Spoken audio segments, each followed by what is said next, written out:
రాత్రికాల సమయంలో దేవుడి సన్నిధిలో హాజరైనటువంటి నా తోటి సహోదరులకు సోదరీమణులందరికీ నా వందనాలు చెల్లిస్తున్నానండి.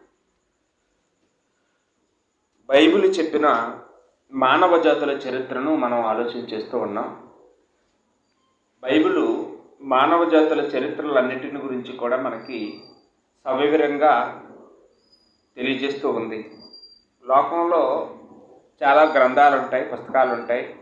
అందులో కల్పిత పాత్రలు ఉంటాయి, కట్టుకథలు ఉంటాయి, చందమామ కథలు, బాలమిత్ర కథలు, బేతాల కథలు, ఇలాంటివి లోకంలో ఉండేటటువంటి కల్పిత గ్రంథాలలో కనపడతాయి. కానీ బైబిల్లో ప్రతి విషయానికి కూడా భౌగోళిక పరంగా, శాస్త్రీయ పరంగా, చారిత్రాత్మకమైన రుజువులతో, సాక్ష్యాలతో బైబిల్లో రాయబడ్డాయనే సంగతిని మనం జ్ఞాపకం చేసుకుంటున్నామండి. బైబిల్లో ఉన్న మానవ జాతుల చరిత్ర నేర్చుకోవడం వల్ల మనకేమీ ఉపయోగం అని ఒకవేళ మనకు అనిపిస్తే, దీనివల్ల బైబిల్ ఎంత యథార్థమైన గ్రంథమో మనం తెలుసుకోగలుగుతాం. అపోస్తలుల కార్యం 17:26 ఒకరి నుండి ప్రతి జాతి మనిషిని దేవుడు సృష్టించాడని అక్కడ పౌలు ఏథెన్సు వాళ్ళకి తెలియజేశాడు. అంటే ఈ భూమి మీద ఉన్న అన్ని జాతుల మనుషులు, అన్ని దేశాల వాళ్ళు ఎలా వచ్చారని బైబిల్ చెప్తుందంటే ఒక్కడి నుండే వచ్చాయట. అంటే ఒక్క మనిషిలో నుండి ఇన్ని జాతులు ఉత్పత్తి అయ్యాయి. అది ఎలాగో ప్రతి ఒక్కరూ కూడా తెలుసుకోవాలి. అందుకనే దేవుడు మనకి బుద్ధి బోధ కలగడానికే అందరి గురించి కూడా ఇందులో రాయబడ్డాయి. ఈరోజు మనం తెలుసుకోవలసినటువంటి చరిత్ర ఎవరిది అంటే అమాలేకీల చరిత్రను ఈరోజు మనం నేర్చుకుందాం. అమాలేకీల చరిత్ర. అమాలేకీల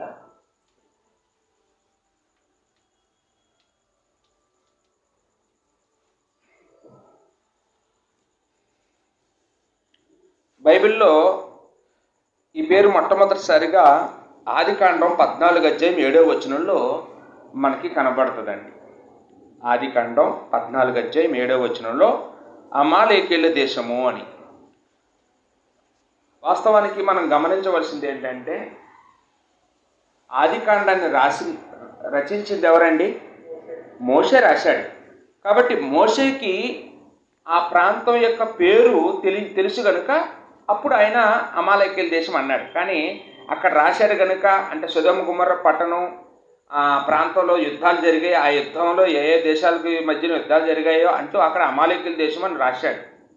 అంతే తప్ప అప్పటికే అమాలేకీల దేశం ఉందని కాదు అర్థం. అప్పటికి అమాలేకీల దేశం లేదు.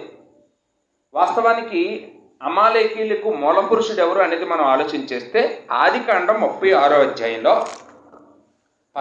11 మనం చూసినప్పుడు ఇక్కడ ఏసావుకు మూల పురుషుడు ఎవరంటండి?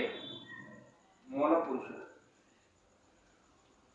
అమాలేకీల మూల పురుషుడు ఎవరంటే రాయబడిందంటే ఆదికాండము 36 11-12 మూల పురుషుడు గురించి తెలియపరచబడింది. ఎవరట? ఏసావు కుమారుడు ఎలీఫజు, ఎలీఫజు కుమారుడు అమాలేకు. ఏసావు, ఎలీఫజు, అమాలేకు. ఈ అమాలేకీయులకు మూల పురుషుడు ఏసావు కుమారుడు అమాలేకు, ఎలీఫజు, ఎలీఫజు కుమారుడు అమాలేకు. ఎలీఫజుకి తిమ్మన అనేటటువంటి భార్య ఉంది. ఆ ఎలీఫజుకు తిమ్మనాకు పుట్టినవాడు అనమాట. ఎలీఫజు, తిమ్మన. మీకు ఆ సంగతి అక్కడ ఆదికాండంలో మనకు కనపడుతుంది. కాబట్టి ఆదికాండం 14:7 అమాలేకీల దేశం అన్నాడు. కాబట్టి ఇదేంటి మూల పురుషుడి గురించి 36 ఉండి 14 అమాలేకీల దేశం ఉందంటే ఏంటంటే అర్థం? ఇది గ్రంథకర్త చెప్తున్నాడు. ఎవరు చెప్తున్నారమ్మా? గ్రంథకర్త చెప్పిన మాట అన్నమాట. గ్రంథకర్త తనకి అన్నీ తెలుసు. ఎప్పుడు స్టార్ట్ అయిందో అప్పటి నుంచి వాడటం. ఇప్పుడు ఉదాహరణకి యెహోవా అనే నామం ఎప్పుడు తెలియపరచబడింది? ఎవరికి తెలియపరచబడింది? దేవుని పేరు ఎవరికి తెలియపరచబడింది? మొట్టమొదటిసారిగా మోషేకి తెలియపరచబడింది. అంతకు మునుపు యెహోవా అనే పేరు తెలీదు. దేవుడు ఉన్నవాడనే తెలుసు, వాళ్ళకి సర్వశక్తిమంతుడని తెలుసు. అంతకుముందు వాళ్ళకి తెలీదు, బయలుపరచబడలేదు. కానీ ఆదికాండంలో ఎక్కడైనా చదివినప్పుడు దేవుడిని యెహోవా అబ్రహాంతో ఎలాగైనాను, ఇస్సాకుతో ఎలాగైనాను అని కనపడుతుంది. ఎక్కడ పెడితే అక్కడ కనపడుతుంది. అంటే అక్కడ ఎవరు రాస్తున్నారు యెహోవా అనే మాట? గ్రంథకర్త వాడుతున్నాడు. కాబట్టి అది అంటే అంతకుముందే వాళ్ళందరికీ తెలిసని మనం వాదించకూడదు. బైబిల్కి విరుద్ధం అయిపోద్ది. అంతకుముందు వాళ్ళకి యెహోవా నామం తెలియదు. దేవుడు ఎప్పుడు తెలియపరిచాడంటే మోషేకి తెలియపరిచాడు. అంతకు ముందున్న వారికి దేవుడు ఆ విషయం తెలియపరచబడలేదు. కానీ గ్రంథకర్త దాన్ని మనకి తెలియపరుస్తూ ఉన్నాడు ఆ విషయాన్ని. అలాగే అది ఉదాహరణగా తెలుసుకుంటే, అలాగే ఇక్కడ కూడా ఆదికాండం 47:7 గ్రంథకర్త ఇక్కడ అమాలేకీల దేశము అంటూ వాడాడు. అంటే ఆ 14 అధ్యాయంలో మూల పురుషుడు లేకుండా అమాలేకీల దేశం ఎలా వచ్చిందంటే బైబిల్ ఏమైపోద్దమ్మా? విరుద్ధం అయిపోద్ది. ఏంటమ్మా చెప్పాలనుకుంటున్నావా? అదేమన్నా అర్థం అవ్వలేదా? అంటే ఈ అమాలేకీలకు మూల పురుషుడు ఎవరంటే అమాలేకు అనే వ్యక్తి. ఈ వ్యక్తి గురించి మొట్టమొదటిసారిగా ఆదికాండం 36 రాయబడింది. అతని పుట్టుక, అతనే మూల పురుషుడు అమాలేకీలకి. కానీ అంతకు ముందే 14:7 అమాలేకీల దేశం అని ఉంది. మీరు చదివించాలి. అసలు మీతో చదివిస్తే లేట్ అయిపోతుందని చెప్తున్నాను. అంటే కొంతమంది ఏమనుకుంటారంటే బైబిలే అబద్ధము అని అనుకుంటారు. కారణం ఏంటంటే ఇక్కడ మూల పురుషుడు పుడితే అంతకుముందే ఆ పేరుతో దేశం ఎలా వచ్చింది? ఆ దేశానికి మూల పురుషుడు ఇతనైతే అంతకుముందే ఎలా వచ్చింది అని అనుకుంటారు. వాస్తవానికి ఇది గ్రంథకర్త చెప్తున్నాడు. అక్కడ ఆ ఊరికి ఒక పేరు పెట్టి చెప్తున్నాడు. అంతకుముందు అక్కడ పేరు లేదు, కానీ ఆ ప్రాంతానికి ఏదో ఒక పేరు ఆ టైంలో పెట్టబడింది. దాన్ని వాడుతున్నాడు అనమాట. అర్థమైందండి? అప్పుడు సొదొమ గొమొర్రా పట్టణానికి యుద్ధం జరిగింది కదా, ఆ సమయంలో ఈ ప్రాంతానికి అమాలేకీల దేశం అని పేరు లేదు. కానీ గ్రంథకర్త రాసే టయానికి పేరు ఉంది. మోసే కాలానికి అప్పటికి అమాలేకీలు చాలా కాలం, అబ్రహాము ఏశావు కుమారుడైనా ఎలీఫజు కుమారుడైనా అమాలేకు అనేటటువంటి వ్యక్తి కాలంలో స్టార్ట్ అయింది ఆ ఊరికి ఆ పేరు. లేదా అతని వల్ల ఆ దేశం ఏర్పడింది. ఆ ప్రాంతానికి పేరు గ్రంథకర్త వాడుతున్నాడు అనమాట, అమాలేకీల దేశము అని. ఒకసారి చదవండి, తప్పే ఉంది. అర్థం కాలేదంటున్నారు కదా. నీకు అర్థమైంది బాబు నేను చెప్పింది? మీకు అదే ఉదాహరణగా చెప్పాను. యెహోవా అనే నామం కూడా ఆదికాండంలో ఉంటుంది. కానీ ఆ నామాన్ని మొట్టమొదటిగా బయలుపరిచింది మోషేకే. కానీ గ్రంథకర్త మాత్రం మొదటి నుంచి వాడుతాడు, ఆదాము దగ్గర నుంచి వాడుతాడు. అలాగనమాట. అది గ్రంథకర్త మాట. ఇక్కడ కూడా గ్రంథకర్త మాట తప్ప ఈ విషయం తెలియకపోతే ఇదేనా తప్పు అనుకుంటాం, ఇదేనా తప్పు అనుకుంటాం. అవునా కాదండి? రెండు రైటే. ఇది తప్పు కాదు, ఇది తప్పు కాదు. ఇది రైటే, ఇది రైటే. ఇది గ్రంథకర్త చెప్తున్నాడు ఇక్కడ. ఏమని? అమాలేకీల దేశము అని. ఆదికాండం 14 అంటే లేకపోతే 2 అమాలేకీల దేశాలు ఉన్నాయా అనుకుంటాం మళ్ళీ. లేకపోతే అతనైనా మూల పురుషుడు కాదేమో అనుకుంటాం. రైట్. బైబిల్ ఎన్నడూ విరుద్ధం కాదనే సంగతిని నేను మీకు జ్ఞాపకం చేస్తూ ఉన్నానండి.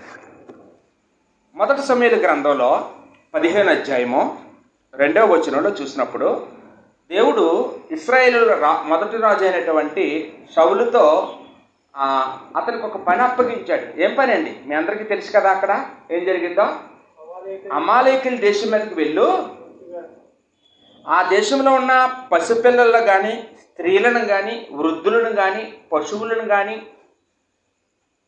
ఎవరిని కనికరించొద్దు, అందరినీ సమూలంగా నాశనం చేసేయమన్నాడండి.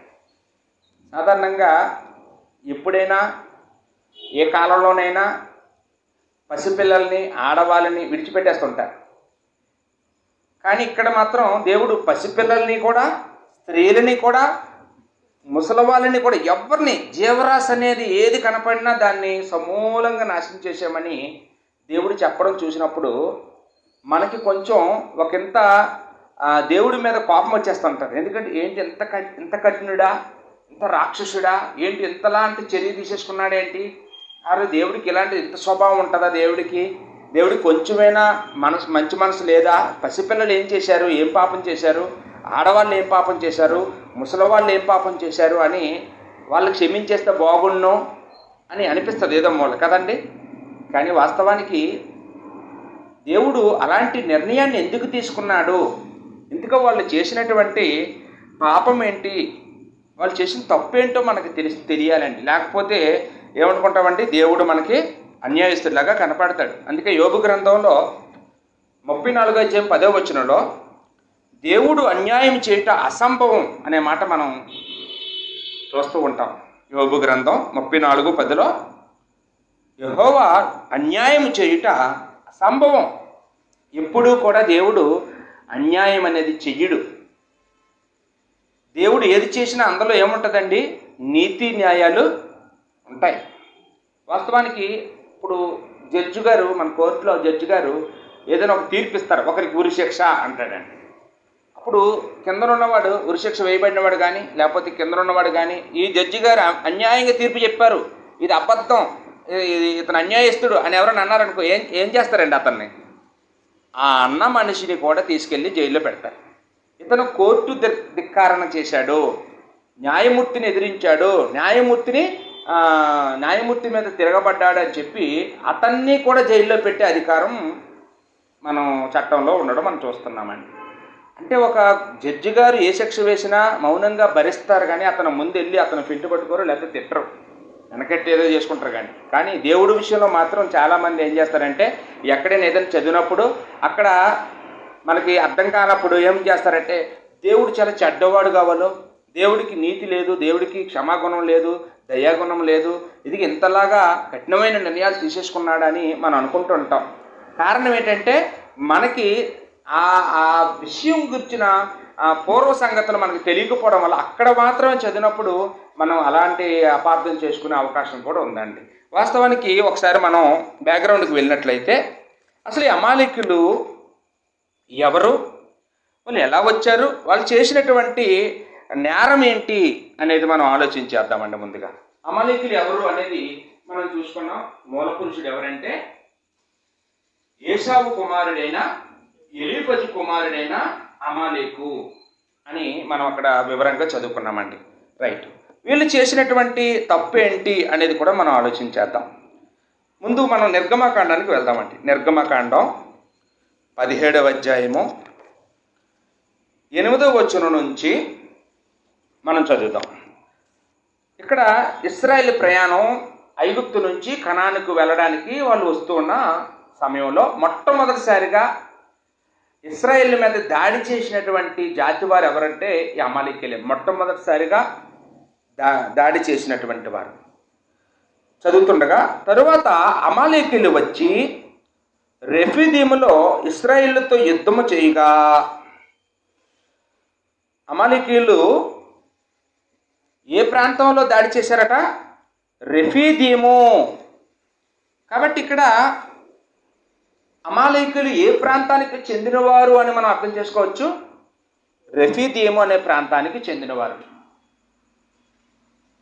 ఏ ప్రాంతం వారు, ఏ ప్రాంతం వారంటే రెఫీదీము. ఈ రెఫీదీము అనే ప్రాంతంలో వీళ్ళు నివసించేవారు. ఇశ్రాయేలీయులు సరిగ్గా ఆ ప్రాంతానికి వచ్చేటప్పటికి వాళ్ళతో యుద్ధం చేయడానికి మొదలుపెట్టారట. మోషే యెహోషువతో మన కొరకు మనుషులను ఏర్పరిచి వారిని తీసుకొని బయలువెళ్ళి అమాలేకీయులతో యుద్ధము చెయ్యుము. మోషే ఎవరికి అప్పగించాడమో యుద్ధం చేసే బాధ్యత యెహోషువకు అప్పగించాడు. రేపు నేను దేవుని కర్రను చేతపట్టుకొని ఆ కొండ శిఖరం మీద నిలిచెదనెను నేను. ఇప్పుడు మోషే ఏం చేశాడంటే ఆ యుద్ధాన్ని చేసే బాధ్యత అంతా యెహోషువకు అప్పగించి తాను తన వెనకాతల తన అన్న అయినటువంటి అహరోనును తర్వాత హోరు అనేటటువంటి మరొక వ్యక్తిని వెంట పెట్టుకొని ముగ్గురు వ్యక్తులు కలిసి అక్కడ ఒక కొండ ఉంటే కొండకి ఎక్కారట. ఎందుకు?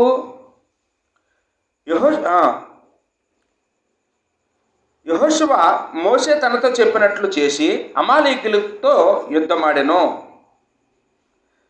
మోషే, అహరోను, హోరు అనువారు ఆ కొండ శిఖరమున ఎక్కిరి. మోషే తన చెయ్యి పైకెత్తినప్పుడు ఇశ్రాయేలీయులు గెలిచిరి. మోషే తన చెయ్యి దించినప్పుడు అమాలేకీయులు గెలిచిరి.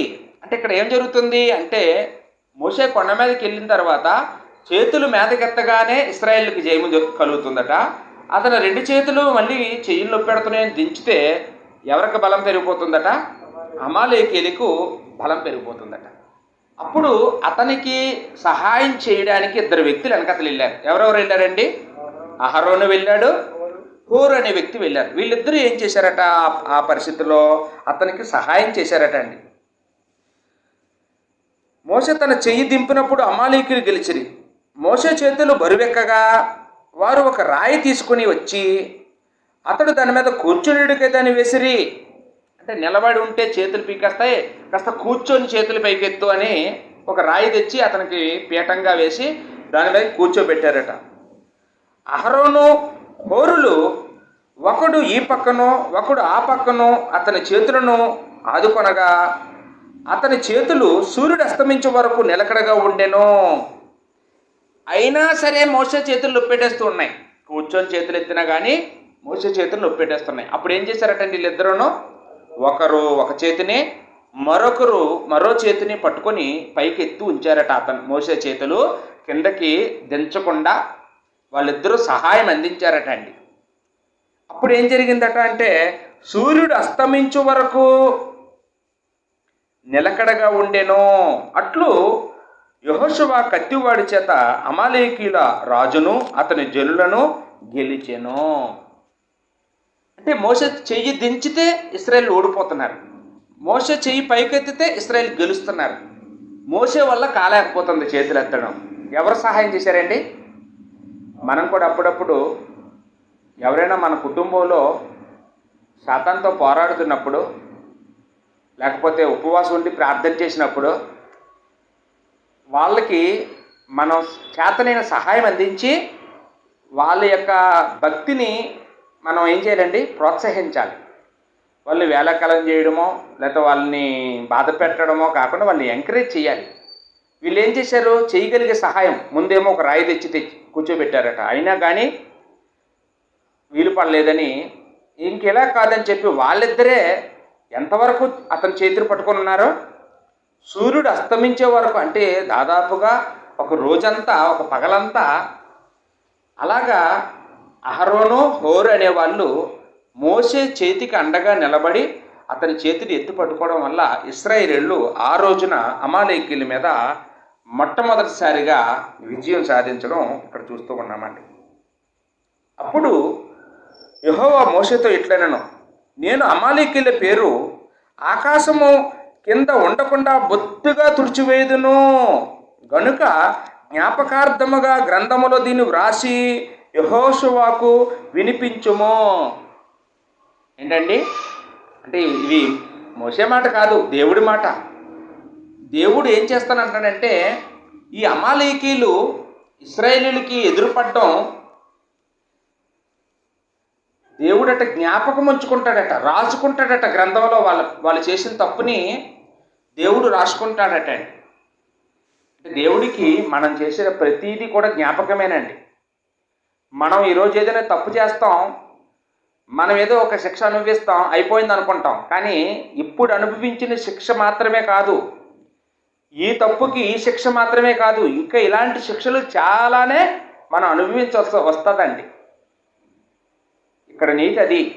ఇక్కడ శిక్షింపబడ్డారా అమాలేకీయులు? శిక్షించబడ్డారు. ఓడిపోయారా? ఓడిపోయారు. చాలామంది చంపబడ్డారా?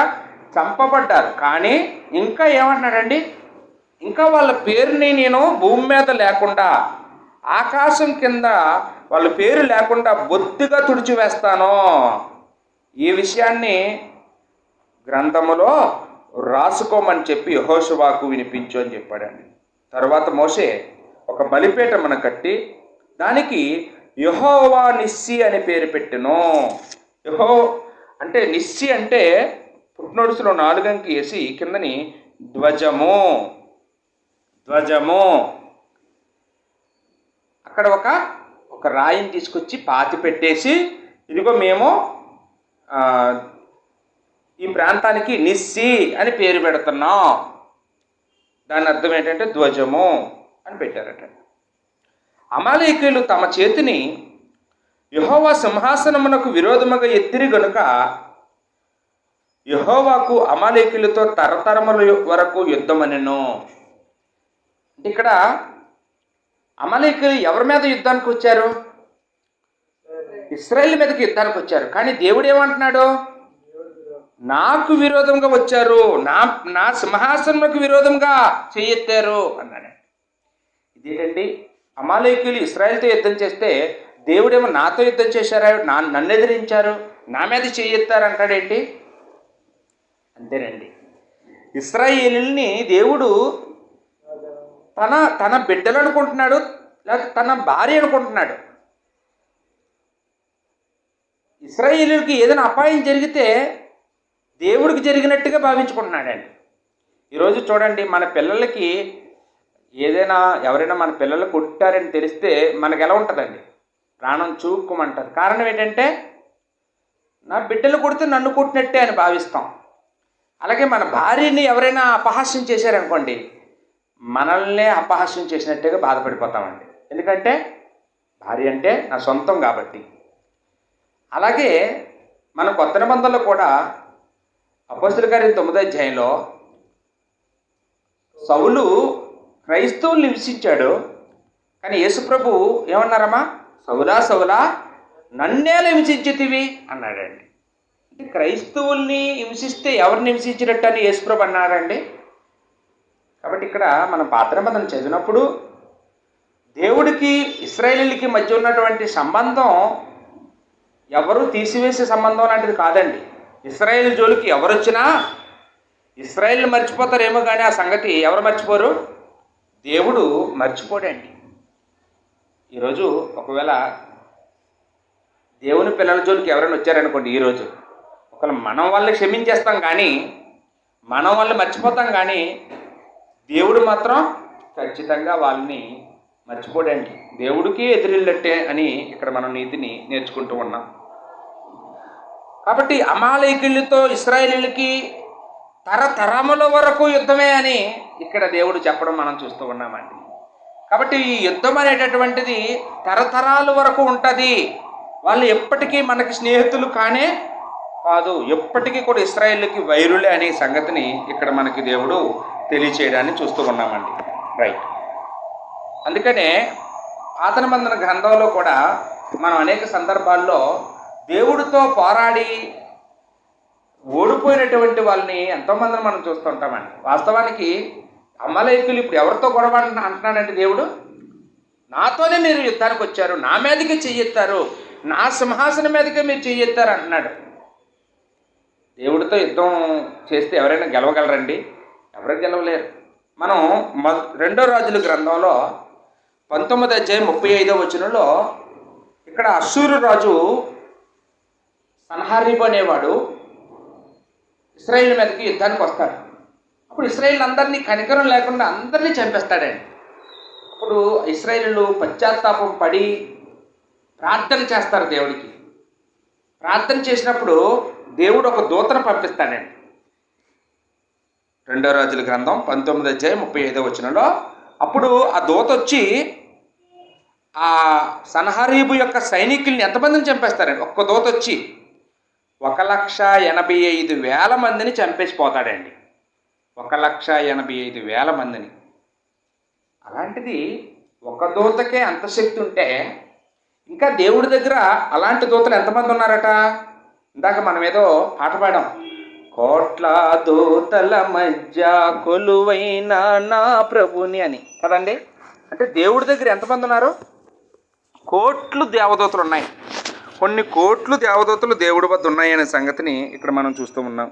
ప్రకటన గ్రంథంలో 5వ అధ్యాయము 11వ వచనంలో ఆ సంగతి మనం చూస్తామండి. ప్రకటన 5:11లో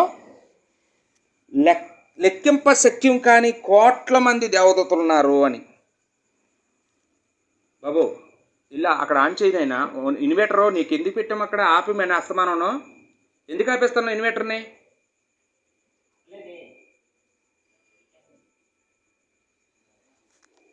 ద్వితీయోపదేశకాండం 25వ అధ్యాయము, ద్వితీయోపదేశకాండ 25వ అధ్యాయం 17వ వచనంలో మరలా అంటే ఇక్కడ ఇంకా ఇశ్రాయేలీయులు కనానుకి వెళ్ళక మునిపే ద్వితీయోపదేశకాండం అంటే మళ్ళీ రెండోసారి ధర్మశాస్త్రాన్ని మిగిలినటువంటి ఇశ్రాయేలీయులకి చిన్నపిల్లలకి మళ్ళీ వినిపించడం జరిగిందండి. అంటే ఒకసారి విన్న వాళ్ళందరూ చనిపోయారు దేవుడిని ధిక్కరించడం వల్ల. మళ్ళీ కొత్త తరానికి మళ్ళీ రెండోసారి మోయాబు మైదానం దగ్గర వినిపించడం జరిగింది. ద్వితీయోపదేశకాండం 25వ అధ్యాయం 17వ వచనం. ఇక్కడ మీరు ఐగుప్తులో నుండి వచ్చుచుండగా మార్గమున అమాలేకీయులు నీకు చేసిన దానిని జ్ఞాపకము చేసుకొనుము. అంటే ఇశ్రాయేలు అప్పుడే మర్చిపోయారు. ఆ అమాలేకులు దండెత్తారని సంగతి మర్చిపోయారు.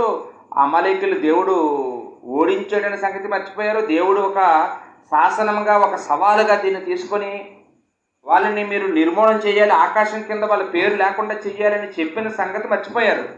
అందుకనే దేవుడు మళ్ళా ద్వితీయోపదేశకాండాన్ని ఇచ్చినప్పుడు కూడా మళ్ళీ అమాలేకీయుల గురించి జ్ఞాపకం చేస్తూ ఉన్నాడు. దేవుడు మర్చిపోడు కదా. మీరు ఐగుప్తుల నుండి వచ్చుచుండగా మార్గమున అమాలేకీయులు నీకు చేసిన దానిని జ్ఞాపకం చేసుకొనుము. ద్వితీయోపదేశకాండం 25:17. అతడు దేవునికి భయపడక మార్గమున నీకు ఎదురుగా వచ్చి నీవు ప్రయాసపడి అలసి ఉన్నప్పుడు నీ వారిలో నీ వెనుకనున్న బలహీనులందరినీ హతము చేసిను. ఇక్కడ వివరంగా రాశాడండి. ఎలాంటి సమయంలో ఇశ్రాయేలు మీద దాడి చేశారట అమాలేకీయులు? ఒకటి, దేవునికి భయపడక. 2, మార్గమునకు ఎదురుగా వచ్చి. 3, ప్రయాసపడి అలసి ఉన్నప్పుడు. 4, నీ వారిలో నీ వెనుకనున్న బలహీనులందరినీ. ఎవరిని చంపేశారు వచ్చేసి అంటే ఎవరైతే అలసిపోయి బలహీనులుగా ఉండి కాళ్ళ నొప్పులతో నడుము నొప్పులతో సమస్యలతో ఉన్నారో, లేకపోతే వృద్ధాప్యం చేత ఇబ్బందులు పడుతున్నారో, గాయాల చేత అలసి ఉన్నారో అలాంటి వాళ్ళందరినీ ఏం చేశారటండి? బలహీనులందరినీ హతము చేసెను. కాబట్టి నీవు స్వాధీనపరుచుకున్నట్లు నీ దేవుడిని యెహోవా స్వాస్థ్యముగా నీకు ఇచ్చిన దేశంలో చుట్టుపక్కల ఉన్న నీ సమస్త శత్రువులను లేకుండా చేసి నీ దేవుడైన యెహోవా నీకు విశ్రాంతి దయచేసిన తర్వాత ఆకాశం కింద నుండి అమాలేకీయుల పేరు తుడిచివేయవలెను. ఇది మరిచిపోవద్దు. ఆకాశం కింద అమాలేకీయుల పేరు ఉండకుండా తుడిచివేయాలి, ఇది మరిచిపోవద్దని దేవుడు మళ్ళీ ఎన్నోసారి చెప్తున్నాడండి? 2వసారి ఇశ్రాయేలుకి చెప్తున్నాడు. కానీ ఇశ్రాయేలును మర్చిపోయారండి. న్యాయాధిపతుల గ్రంథంలో 6వ అధ్యాయం చూద్దాం. న్యాయాధిపతుల గ్రంథం 6వ అధ్యాయం 3వ వచనంలో ఇక్కడ అమాలేకీయులు మిద్యానీయులు కలిసి వచ్చారు ఈసారి ఇశ్రాయేలు మీదకి. న్యాయాధిపతుల గ్రంథం 6వ అధ్యాయం 3వ వచనం.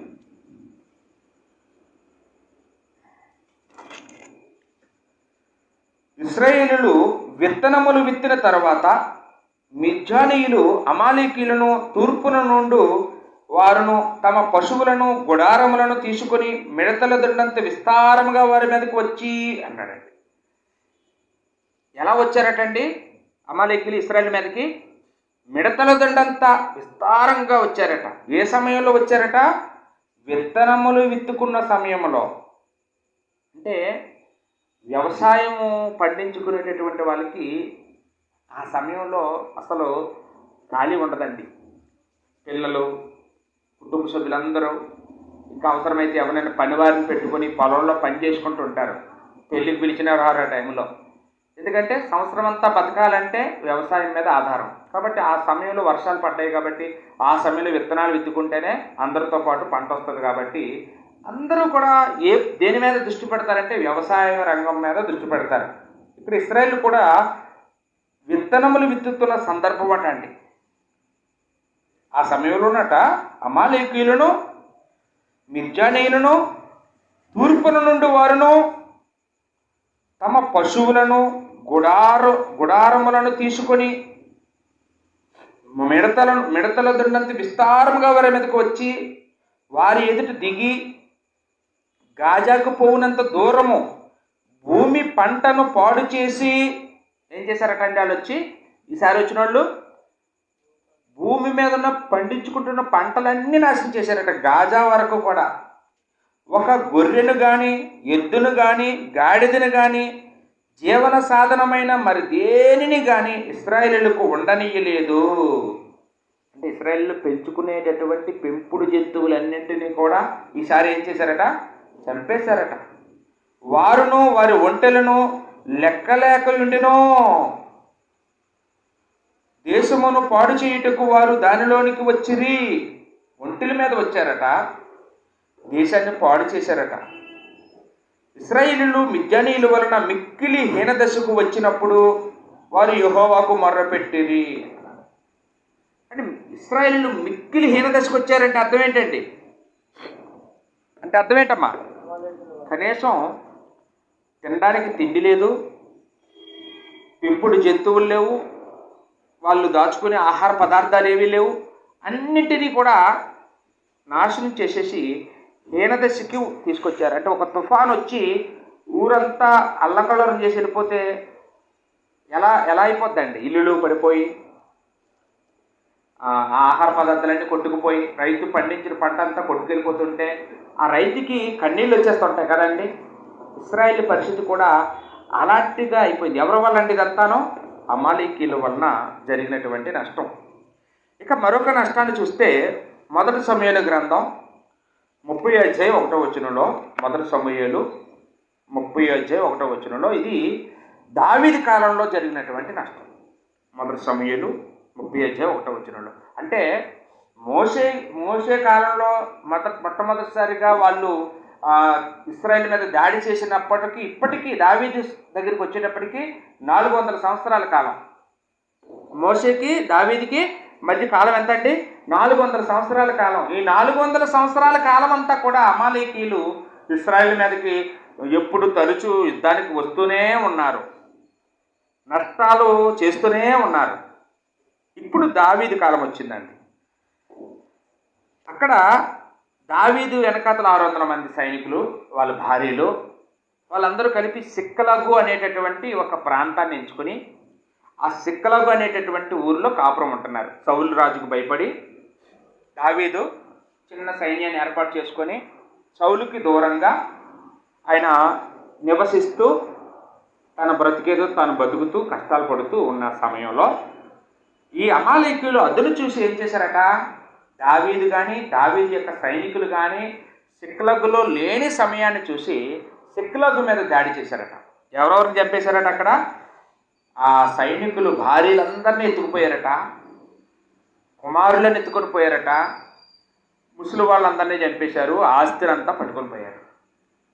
సిక్లగు పట్టణానికి నిప్పు పెట్టేశారట. వెళ్ళిపోతే ఏం చేశారటమ్మా?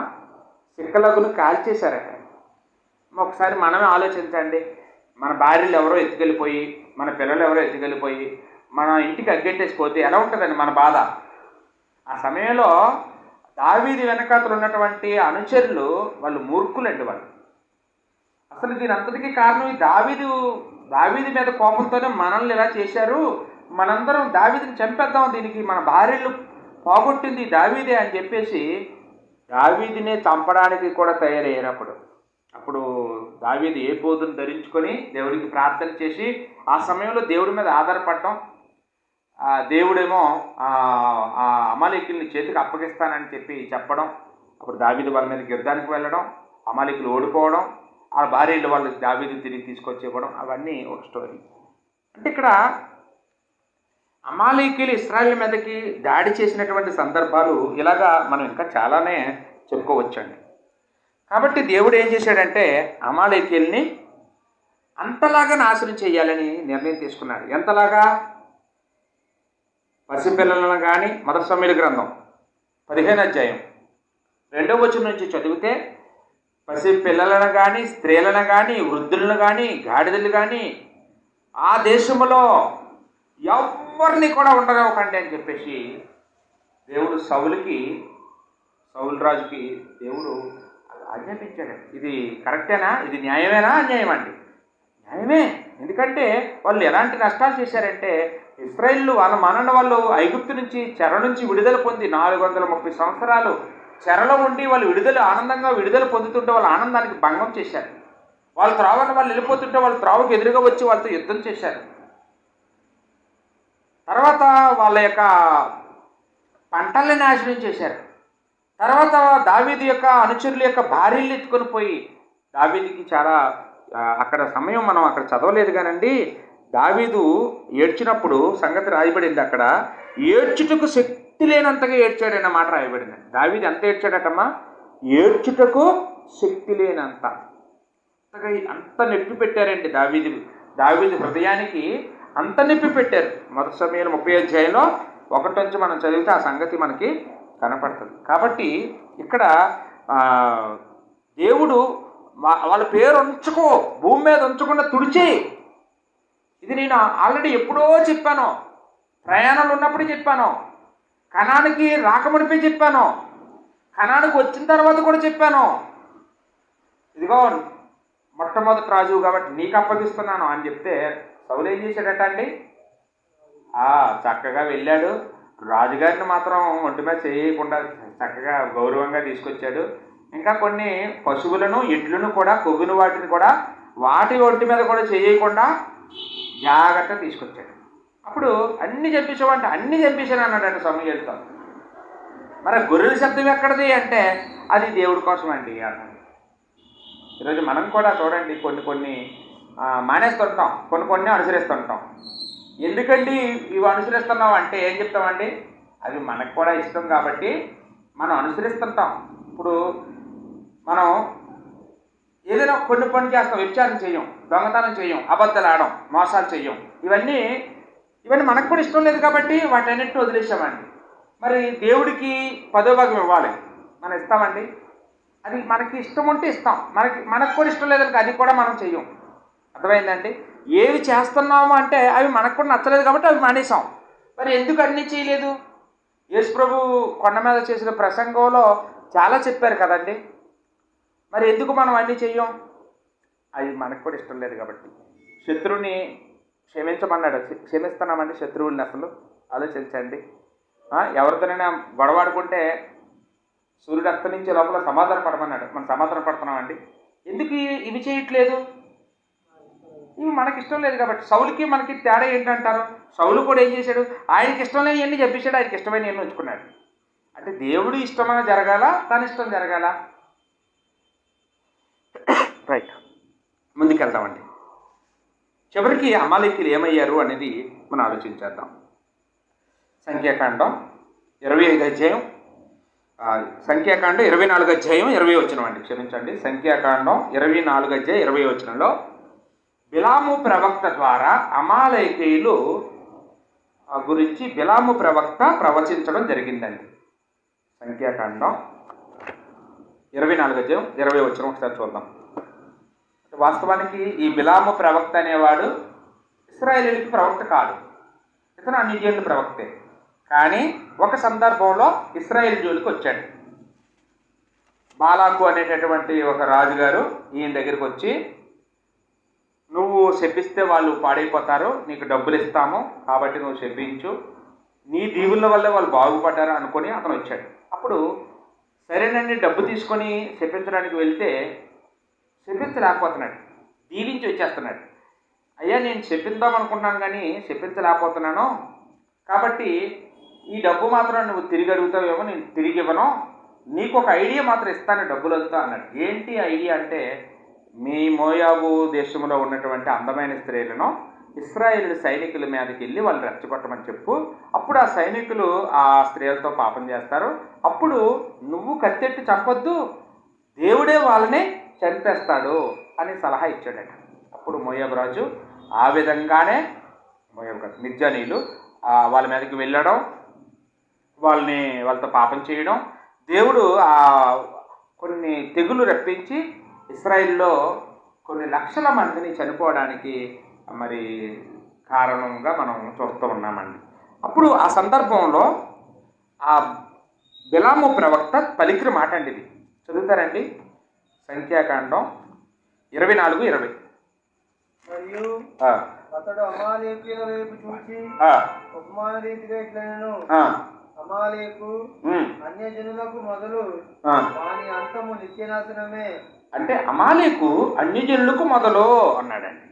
అంటే వాస్తవానికి అన్యజనులందరిలోనూ మొట్టమొదటి అన్యజనులు వీళ్ళేనా? అది కాదు అర్థం. ఇశ్రాయేలీయుల మీదకి మొట్టమొదటిసారిగా ఎవరైతే తిరగబడ్డారో ఆ తిరగబడిన వారిలో మొదటి వారు అన్యజనులు వీళ్ళు అని అర్థం అండి. ఇశ్రాయేలీయుల మీదకి తిరగబడినటువంటి మొట్టమొదటి శత్రువులు వీళ్ళు అని అర్థం. అప్పుడు ఏమన్నాడంటే, అమాలేకు నీ అంతము నిత్యనాశనమే అన్నాడు. ఖచ్చితంగా నువ్వు భూమి మీద ఉండవు, నీ అంతం నిత్యనాశనం అయిపోతావు, నువ్వు ఇంకా భూమి మీద ఉండవు అని అతను ప్రవచించాడటండి. ఈ ప్రవచనం ఎప్పుడు నెరవేరింది తెలుసండి? ఎస్తేరు గ్రంథం చూద్దాం. ఎస్తేరు గ్రంథం 3వ అధ్యాయము 1వ వచనం. ఎస్తేరు గ్రంథం 3వ అధ్యాయం 1వ వచనం. అంటే ఎస్తేరు గ్రంథం రాయబడేటప్పటికి ఎస్తేరు గ్రంథానికి దావీదికి సుమారు ఒక 400 సంవత్సరాల కాలం అండి. చూడండి, మోషేకి దావీదికి మధ్యలో 400 సంవత్సరాల గ్యాప్ ఉంది. దావీదికి ఎస్తేరుకి మధ్యలో ఇంకో 400 సంవత్సరాలు గ్యాప్ ఉంది. అంటే సుమారుగా ఇశ్రాయేల్ మీద ఎదురు తిరిగిన తర్వాత ఎన్ని సంవత్సరాల వరకు ఈ అమాలేకీయులు బతికారండి? 800 సంవత్సరాలు బతికారు. ఇప్పుడు ఎస్తేరు అనే పుస్తకం మనం చూస్తున్నాం. ఈ ఎస్తేరు గ్రంథంలో ఒక విలన్ మనకు కనపడతాడు. ఎవరండి అతను? హామాన్ అనే వ్యక్తి కనపడతాడు. ఈ హామాన్ ఎవరట? ఎస్తేరు గ్రంథం 3వ అధ్యాయం 1వ వచనం. చదువు నాయనా.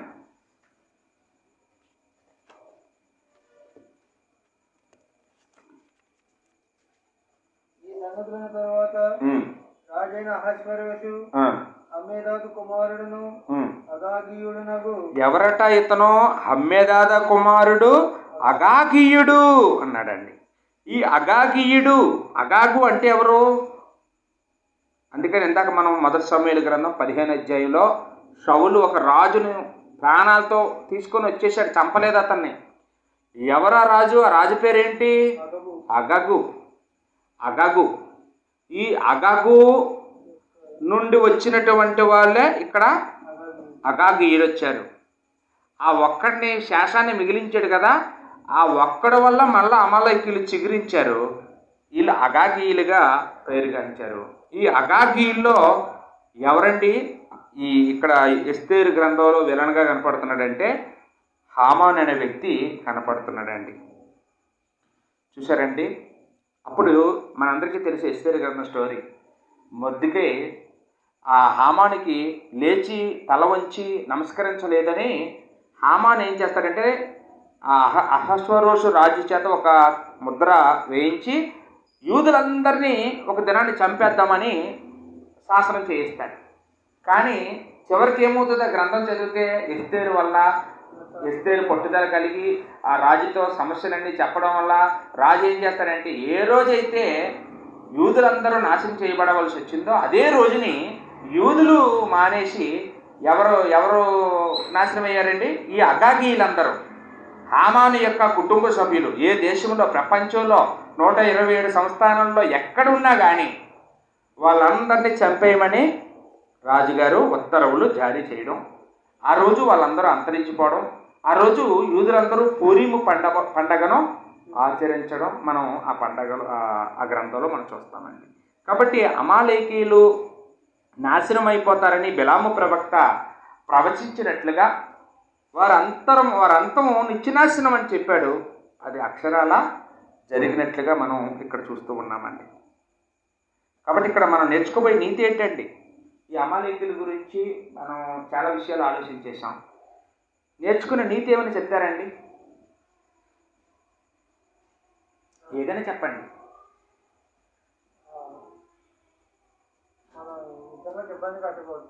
మనం ఇతరులకు ఇబ్బంది పెట్టకూడదు. ఇప్పుడు శత్రువులు మన మీద పడ్డారు. మోషే ఏం చేశాడు? యుద్ధం చేశాడా? దేవుడి దగ్గరికి వెళ్ళి సహాయం అడగడానికి ప్రార్థన చేశాడా? ప్రార్థన చేశాడు. అంటే మన మీదకి ఎవరైనా శత్రువులు వచ్చినప్పుడు మనం చేయవలసిన పని అంటే ప్రార్థన చేయాలి. అప్పుడు ఒకరు ప్రార్థన చేస్తుంటే మిగిలిన వాళ్ళు ఏం చేయాలి? ప్రార్థన చేసే వాళ్ళకి సపోర్ట్ చేయాలి, ఇలా సహకరించాలి. ఒకరు ఉపవాసం ఉండి ప్రార్థన చేస్తున్నారు, అప్పుడు అతను డిస్టర్బ్ చేయకుండా అతనికి మంచినీళ్ళు తీసుకుని వెళ్ళి ఇవ్వడం, అతనికి కాఫీ తీసుకుని వెళ్ళి ఇవ్వడం, మొత్తానికి అతను పట్టుదల కలిగి ఉపవాసం ఉండి ప్రార్థన చేయడానికి ఉన్నవాళ్ళు సహకరించాలి, సపోర్ట్ చేయాలి. అక్కడ అది మనం నేర్చుకుంటాం. తర్వాత సహోదరులు కష్టాల్లో ఉండేటప్పుడు వాళ్ళని ఇబ్బంది పెట్టకూడదు. వాస్తవానికి ఇశ్రాయేలీయులు ఏశావు అంటే ఎవరండి? వీళ్ళు యాకోబు సంతానం, ఏశావు సంతానం అంటే అన్నదమ్ముల పిల్లలు వీళ్ళు. మన ఎదోమీయుల గురించి చెప్పుకున్నాం. ఆ ఎదోమీయులు ఎక్కడి నుంచి వచ్చిన వాళ్ళు కాదు, వాళ్ళు కూడా ఏశావు నుండి ఒక కొడుకు నుండి వచ్చినటువంటి వాళ్ళే. ఇక్కడ చూస్తే ఈయన ఒక కొడుకు నుండి వచ్చినటువంటి వాళ్ళే. వీళ్ళందరూ ఏశావు యొక్క సంతానమే.